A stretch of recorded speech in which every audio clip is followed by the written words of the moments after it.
खबर वाराणसी से है, जहां मैदागिन स्थित पराक्रम भवन में आज फेरी पटरी ठेला व्यवसायी समिति द्वारा मतदाता जागरूकता सम्मेलन का आयोजन किया गया, जिसमें मुख्य अतिथि भाजपा नेत्री शालिनी यादव ने कहा कि राष्ट्र सर्वोपरि की भावना के साथ हमें मतदान को बढ़ावा देने के लिए सभी पटरी व्यवसायियों को राजनीतिक उत्सव में भाग लेने के लिए प्रोत्साहित करना चाहिए।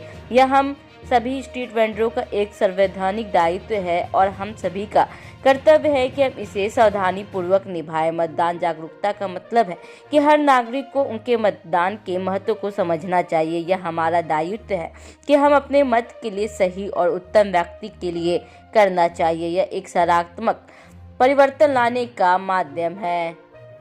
फेरी पटरी ठेला व्यवसायी समिति के संस्थापक सदस्य स्वर्गीय जवाहरलाल जी की स्मृति में मतदाता जागरूकता का कार्यक्रम आयोजित किया गया है, जिसमें शहर के पटरी व्यापारी उपस्थित हुए हैं। मतदाता जागरूकता एक ऐसा विषय है कि आप देख रहे होंगे आगामी 2024 के लोकसभा चुनाव में हर एक प्रत्याशी कह लीजिए कि डोर टू डोर कैंपेन करके अपने मत के लिए लोगों को प्रेरित करेगा। फेरी पटरी ठेला व्यवसायी एक ऐसा वर्ग होता है जो केवल मतदाता नहीं होता, ये एक कह लीजिए मोबिलाइजर होता है कि लोगों को जहां जहां इनके चट्टी चौराहे पे दुकानें होती हैं, इनसे अच्छा प्रचार प्रसार कोई नहीं कर सकता।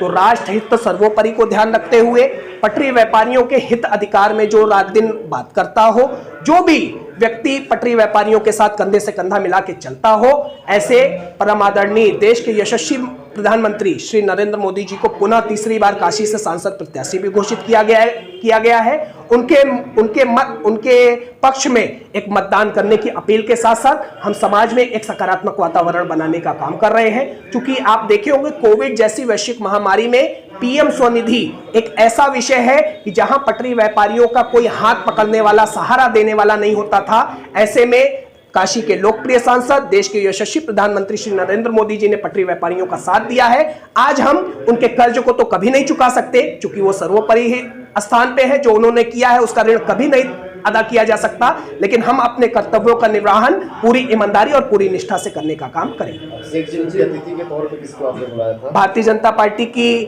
वरिष्ठ नेता शालिनी यादव जी मुख्य अतिथि के रूप में है। विशिष्ट अतिथि confederation of free trade union की माया पांडे जी हैं और विभिन्न व्यापार मंडल से जुड़े और सामाजिक संगठन के लोग आज मंचासीन हैं। सचिव जी, अगर चुनाव की बात की जाए, बस एक बात कहूंगा कि 75-76 साल की आज़ादी में 75-76 साल की आज़ादी में अगर पटरी व्यापारियों के लिए किसी ने बात की है तो वो केवल एक नाम है, श्री नरेंद्र मोदी जी। और हम पटरी व्यापारी हैं। अगर मैंने अभी पूर्व में भी कहा, जो पटरी व्यापारियों की बात करेगा हम उसके लिए जी जान लगाने के लिए तैयार हैं। अपने तन मन और धन से उनका प्रचार प्रसार करने का काम करेंगे और उनके मत में वोट मांगेंगे और वो श्री नरेंद्र मोदी जी के पक्ष में आप देखेंगे। आरोप प्रत्यारोप की राजनीति है, ये राजनीतिक दलों का विषय है, ये हमारा विषय नहीं। अभिषेक जी, जिनका वोटर आईडी नहीं बना है उन लोगों को किस तरह से जागरूक कर रहे हैं? आप देख रहे हैं कि निर्वाचन आयोग ने एक निर्देश जारी किए हैं जिसमें तमाम तरीके के डॉक्यूमेंट लगाए जा रहे हैं। जो भी पटरी व्यापारी छूट गए हैं, आज इस मतदाता जागरूकता में बीएलओ के माध्यम से वहां कोऑर्डिनेशन करके 1-to-1 उनको जागरूक करके वोटर आईडी में भी समायोजन कराने का काम संगठन करेगा। अधिकतर जब आपका कार्यक्रम होता है तो भारतीय जनता पार्टी के पदाधिकारी दिखते हैं, कोई अन्य पार्टी के नहीं दिखते हैं। क्योंकि आपको ठेला पटरी व्यवसाय समिति है,